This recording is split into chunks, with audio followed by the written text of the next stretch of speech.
So hello guys, welcome to my YouTube channel. So guys, this is my first YouTube video. In today's video, I am going to explain how to write a medicine or drug picture in your university examinations. So here are the following steps which are necessary to write in your examinations. So without wasting time, let us begin with the first step, which is the common name of the medicine. यहाँ पर आपको जिस भी medicine का drug picture पूछा गया है उसका कॉमन नेम डिस्क्राइब करना बहुत ज़रूरी है. Then second one is the family name. यहाँ पर आपको जो भी मेडिसिन पूछी गई है वो जिस भी वेजिटेबल या फिर प्लांट किंगडम की हो तो उसकी फैमिली का नेम डिस्क्राइब करना बहुत ज़रूरी है. For example pulsatilla from ranunculaceae family. Then third one is the prover और फाउंडर नेम. हमारे जो होम्योपैथी में मोस्ट ऑफ द मेडिसिन्स है वो प्रूव की गई है बाय डॉक्टर सैमुअल हैनेमान. तो वो तो आपको इजीली याद रह जाएगा, पर बाकी के जो मेडिसिन्स के प्रूवर है उसका नाम आपको याद रखना बहुत ज़रूरी है. Then fourth one is the introduction.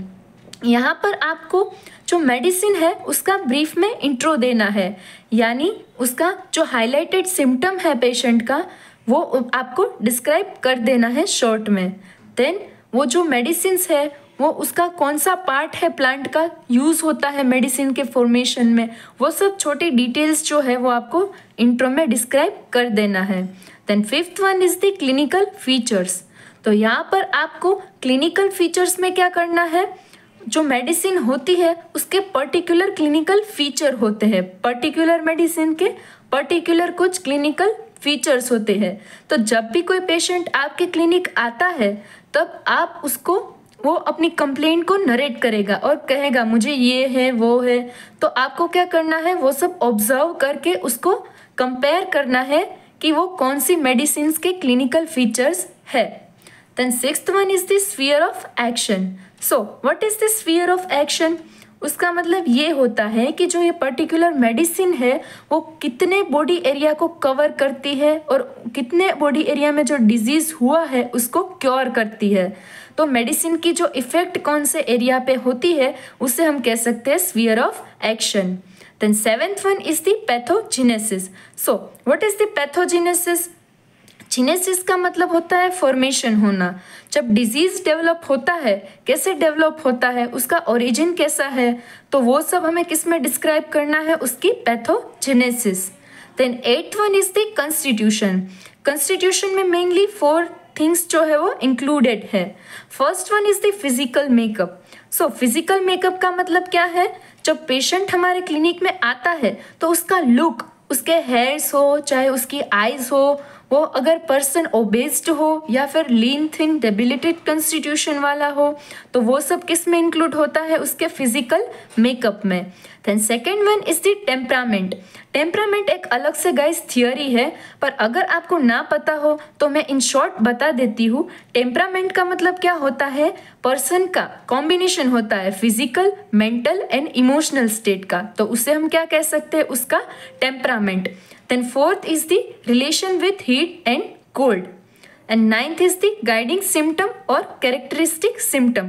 हमें guiding symptoms को characteristic symptoms के नाम से भी जान सकते हैं और वो किसने दी है, डॉक्टर हैरिंग ने दी है.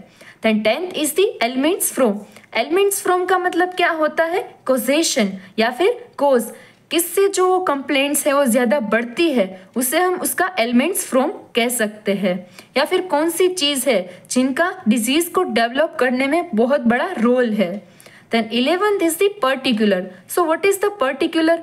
हमारी जो मेडिसिन है उसकी कोई पर्टिकुलर सिस्टम पे उसकी इफेक्ट होती है, चाहे वो रेस्पिरेटरी सिस्टम हो या फिर कार्डियोवास्कुलर सिस्टम हो, रिप्रोडक्टिव सिस्टम हो, तो वो उसके क्या हो गए, पर्टिकुलर्स. उसमें सपोज कोई हेडेक है हेड में, तो उसका टाइप ऑफ सेंसेशन कैसा है, पेशेंट कैसे फील करता है, उसका लोकेशन, उसका सेंसेशन, मोडालिटी और कंकोमिटेंट सब हमें किस में इंक्लूड करना है, उसके पर्टिकुलर्स में. देन 12th is the general modalities. Guys modalities mainly 4 type की है.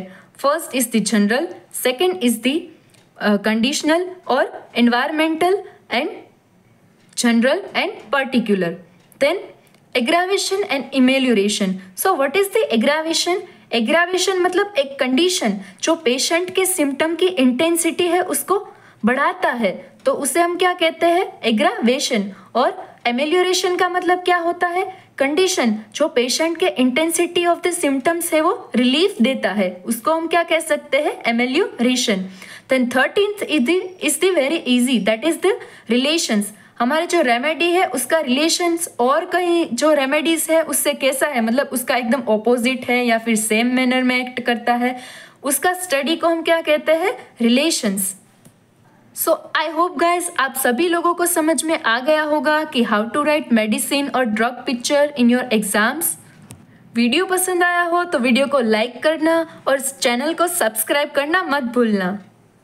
और गाइज अगर आपको मेरी ये नोट्स चाहिए तो मैंने मेरी इंस्टाग्राम आईडी नीचे डिस्क्रिप्शन बॉक्स में दे दी है, उसमें लिंक मैंने प्रोवाइड किया है, तो आप वहाँ पर जाकर मुझे फॉलो कर सकते हो। तब तक के लिए बाय बाय, मिलते हैं नेक्स्ट वीडियो में।